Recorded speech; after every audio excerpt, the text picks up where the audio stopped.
Gracias, hermanos. Vamos a orar. Si quieren poner de pie. Padre, en esta hora te agradecemos la bendición de estar en tu casa este domingo hermoso. Te damos gracias por la oportunidad de estar en comunión unos con otros, con nuestros hermanos que no hayamos visto en la semana o en mucho tiempo. Te agradecemos por la bendición de la comunión de esta mañana, por la oración, por la alabanza, por todo lo que tú nos permites hacer para tu honra y gloria. Y ahora que vamos a compartir tu palabra, te pedimos, Señor, que tú hables a nuestros corazones, a nuestras mentes, y que podamos, Señor, poner en práctica lo que tú tienes para nosotros esta mañana. Te alabamos y te bendecimos y te agradecemos la oportunidad de poder contar con las Escrituras, con la libertad de poder proclamarlas, de predicar. En nombre de Jesús oramos. Amén. Pueden sentarse, hermanos, gracias. Vamos a estar predicando el día de hoy en el libro de Juan, capítulo 19. Es el capítulo que nos toca el día de hoy. En su sermón está el título del sermón, en su boletín está el título del sermón. Jesús Nazareno. Quiero contarles algo antes de empezar. Llevan dos ocasiones que me toca predicar que olvido mi bosquejo de mi sermón. Y la primera vez les dije a mis hijos: dejé mi sermón en la casa, por favor, mándenme un mensaje, una copia. Y me la mandaron toda incompleta y bueno, batallé la primera vez. Y la segunda vez dije: ok, me voy a prevenir y me voy a llevar la computadora y ahí voy a llevar mi sermón y aparte voy a llevar la hojita. Pero igual olvidé la hojita, entonces batallé un poquito más. Y ahora me previne y Gloria a Dios. con calmita me estoy preparando y preparé mi sermón, lo imprimí y ya lo traemos aquí. Y para mí, hermanos, este sermón es algo diferente. Y ahorita van a ver porque es algo que no me había tocado a mí predicar sobre este tema. Muy bien, hermanos, vamos a hablar sobre el capítulo 19 de Juan. Échenle un vistazo ahí al título y ya tenemos la introducción o el contexto, porque la semana pasada se predicó sobre el capítulo 18, entonces llevamos una secuencia, ya saben más o menos dónde va, y también ya saben de qué se trata el capítulo 19, nada más con echarle un vistazo. Resulta un poco irónico o contrastante que hoy esté predicando, hermanos, este tercer domingo de Adviento, de Navidad, sobre el tema de Jesús Nazareno, rey de los judíos, muy cerca de su muerte. Ahora que estamos en la época de Adviento, ¿no? Y estamos predicando sobre Jesús Nazareno, muy cerca de su muerte, cuando al nacer también fue llamado así, rey. ¿Por quién? Por los magos del oriente. Cuando Jesús nació en Belén de Judea, en días del rey Herodes, vinieron del oriente a Jerusalén unos magos diciendo: ¿dónde está el rey de los judíos que ha nacido? Porque su estrella hemos visto en el oriente y venimos a adorarle. Mateo 2, 1 y 2. Esa pregunta de los magos y esa búsqueda terminó en la matanza de todos los niños hebreos menores de 2 años. Esa pregunta, esa búsqueda.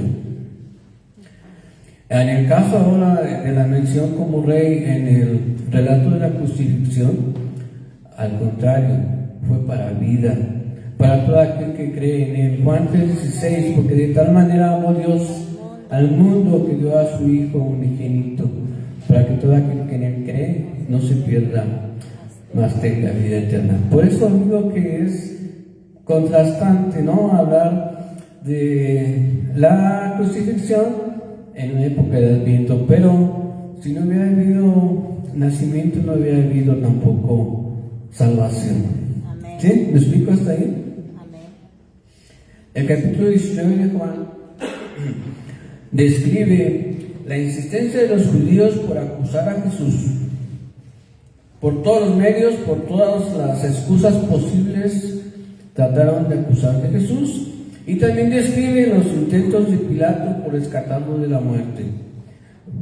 usando la ley, usando las costumbres, usando su autoridad, Pilato trató de rescatarlo de la muerte. En este capítulo también se mencionan 3 de las frases conocidas como parte de las 7 palabras. Aquí en el capítulo 19 de Juan se encuentra la frase o la palabra: mujer, he ahí tu hijo.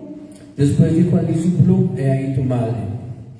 Tengo sed, la segunda, y consumado es. 3 frases de las 7 palabras.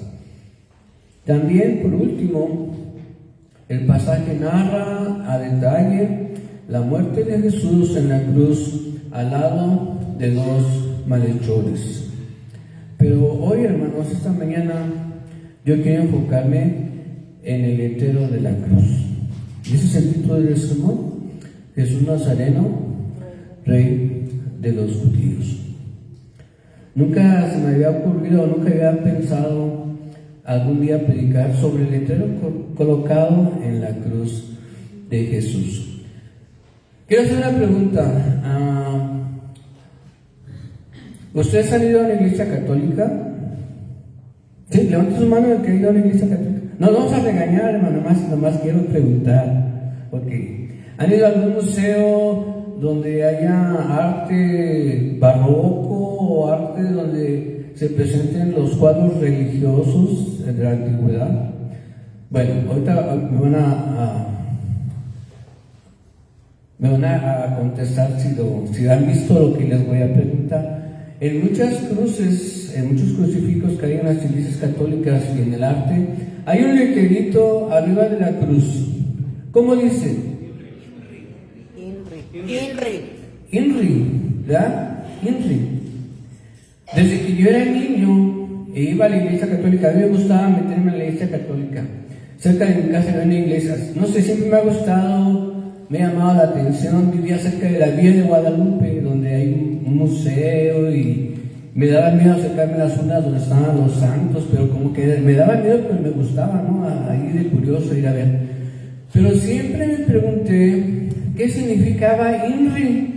Yo no le hallaba una explicación, no lo relacionaba para nada con la vida cristiana, con lo que me habían enseñado en la escuela dominical, con lo que me habían predicado en la iglesia. Fue hasta ya adulto, quizás joven, que yo ya supe lo que significaba INRI. INRI, este letrero, ¿usted sabe? Este letrero son las iniciales de una frase en latín, precisamente, que quiere decir, bueno, hoy en día, al representar la cruz de Jesús, con frecuencia se coloca sobre ella el letrero con las letras INRI. Estas corresponden a la inscripción en latín: Jesus Nazarenus Rex Judaeorum. Yo no sé latín, pero los que sepan, pues lo pueden corregir. Pero es Jesus Nazarenus Rex Judaeorum. Por eso la abreviatura, no INRI, INRI, que significa Jesús de Nazaret, Rey de los judíos. La abreviatura INRI proviene de las iniciales de esas 4 palabras, aunque es poco probable que las letras INRI hayan aparecido realmente en el cartel original, porque la escritura dice que estaba el letrero en tres idiomas, ¿verdad? En 3 idiomas.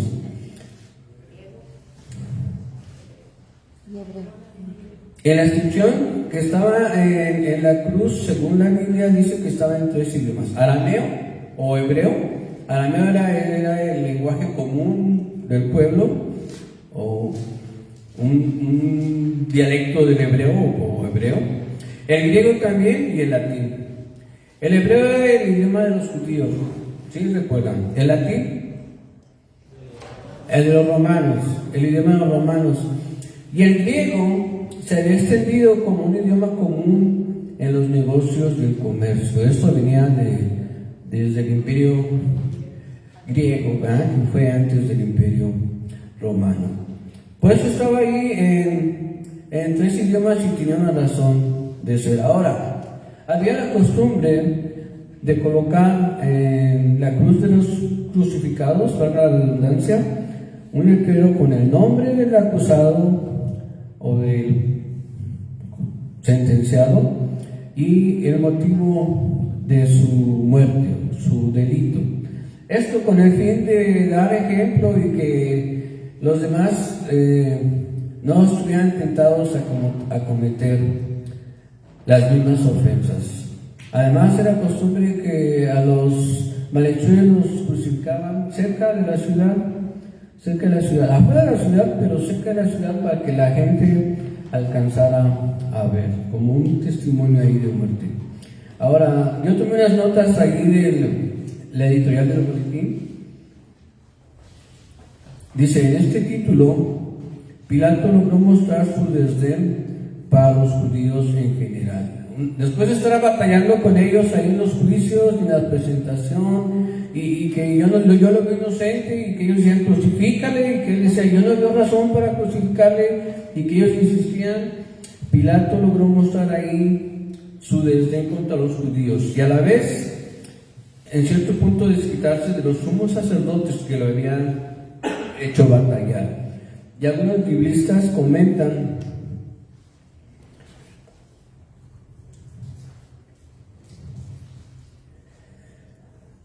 que así se proclamó a los paganos que el Señor es Rey. Bajo ese desdén o esa excusa o ese sarcasmo de Pilato se logró proclamar a los paganos que el Señor es Rey, en cualquier idioma que pudieran entender. Los sumos sacerdotes habían humillado a Pilato públicamente, obligándole astutamente a entregar a un hombre que él consideraba inocente para ser crucificado. Ahora Pilato aprovecha eso para insultarlos a ellos ante los miles que estaban en Jerusalén. Esta era la fiesta de la Pascua, así es que había mucha gente ahí. Y en una forma en que ellos no podían cambiar, por más que gritaran y por más astutos que fueran, no podían cambiar lo que ya estaba ahí escrito por Pilato. Otro biblista dice que la inscripción que Pilato puso en la cruz puede expresar sarcasmo, pero por otro lado también puede inferirse que él reconocía que Jesús era inocente y sospechaba que las pretensiones de Jesús eran verdaderas y que ahora expresa su veredicto verdadero en el escrito Jesús de Nazaret, Rey de los judíos. Es decir, que estaba reconociendo su reinado. Cuando leemos el pasaje de Juan 19, dice que Pilato tenía miedo. Pilato reconocía y sentía que Jesús era inocente, pero al ver la tranquilidad, la forma en que Jesús se defendía y los argumentos que había sobre su inocencia, dice que tenía miedo. Entonces, algunos biblistas dicen que él en ese letrero que puso estaba realmente reconociendo su convicción de que él realmente era el Rey de los judíos. El Evangelio de Juan se refiere a este texto como un título. Este título o este letrero en la cruz de Jesús se encuentra en los 4 evangelios, en algunos más cortitos, nada más Jesús Nazareno o Jesús Rey de los judíos, pero en el Evangelio de Juan se encuentra todo completo, como está el título del sermón, Jesús Nazareno, Rey de los judíos. Y Mateo y Marcos lo escriben como una acusación, como lo que era realmente lo que ponían para los malhechores, ¿no? Ahí el tipo de delito que había hecho. En el caso de Jesús, la acusación fue su declaración de ser el Rey de los judíos, y irónicamente también aquello por lo que fue condenado no era un delito, sino una verdad absoluta, aunque para los ojos de los judíos y de los sacerdotes era un delito porque estaba blasfemando, porque se estaba nombrando a sí mismo Hijo de Dios, y eso para la ley de los judíos era una blasfemia, ¿verdad? Nadie podía decir que era Dios, pero irónicamente el Hijo de Dios estaba proclamando lo que él era, Dios, el Hijo de Dios. Era una verdad absoluta. Jesús es el Rey de los judíos. Jesús es el Rey de reyes y Señor de señores. Pelearán contra el Cordero y el Cordero los vencerá, porque Él es Señor de señores y Rey de reyes, y los que están con Él son llamados y elegidos y fieles. Apocalipsis 17:14. Y eso somos parte de nosotros, de los elegidos y fieles de este Rey de reyes. Él es el Rey del universo y de todos los habitantes. No fueron los pecados de Jesús los que lo llevaron a la cruz, sino los nuestros. Y aquí hay un pasaje profético en Colosenses 2:14 que dice: anulando el acta de los decretos que había contra nosotros, que nos era contraria, quitándola de en medio y clavándola en la cruz. Y aquí se habla en sentido figurado de cómo esa acusación clavada ahí en la cruz, porque era una acusación, resultó en nuestra salvación. Amén. A lo largo de la historia, mucha gente se ha opuesto a reconocer a Jesucristo como Rey. Aquí también Herodes fue uno de los primeros. Cuando fueron los magos del oriente a buscar a Jesús y preguntando dónde estaba el Rey de los judíos, Herodes, oyendo esto, el rey Herodes se turbó y toda Jerusalén con él. Y en este caso fue al revés, ¿no? Un monarca quiso matar a Jesús y el pueblo, representado por los magos y los pastores, lo salvaron cuando ya no regresaron con Herodes, y también le dieron adoración, como los pastores y los ángeles. Pero lo cierto es que a lo largo de la historia, mucha gente ha tratado de no reconocer a Jesucristo como Rey. Tampoco los principales sacerdotes querían que se le reconociera como tal. Dice en los versículos 20 al 21: como el lugar donde clavaron a Jesús estaba cerca de la ciudad, muchos judíos leyeron el letrero. Por eso los sacerdotes principales le dijeron a Pilato: no escribas Rey de los judíos, más bien debes escribir: este hombre afirma ser el Rey de los judíos. Pilato les dijo: lo que he escrito, así se queda. Amén. Y así se quedó. Y así como el título de Rey de los judíos fue escrito en 3 idiomas, Jesús también es reconocido por personas de toda nación, de toda lengua, como el Salvador. Él es el único y perfecto Redentor que voluntariamente llevó los pecados de todos aquellos que confían en Él para salvación. Y nuevamente aquí estamos incluidos todos nosotros.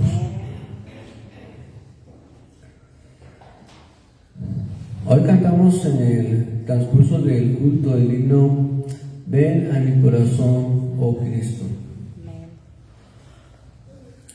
Jesucristo quiere que le reconozcamos como Rey de nuestra vida. Amén. Como único Rey de nuestra vida. ¿Por qué no dejamos que Él sea el Rey, dueño y total de nuestra vida?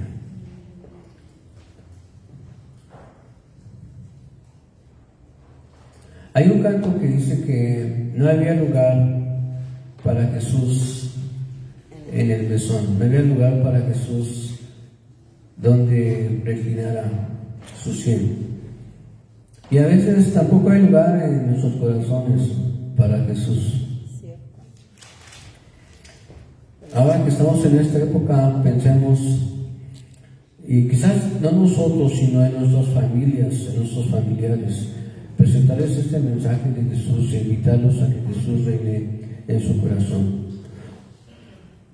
Yo espero, hermanos, que su corazón tenga un lugar para Él. Amén. Amén. Vamos a orar.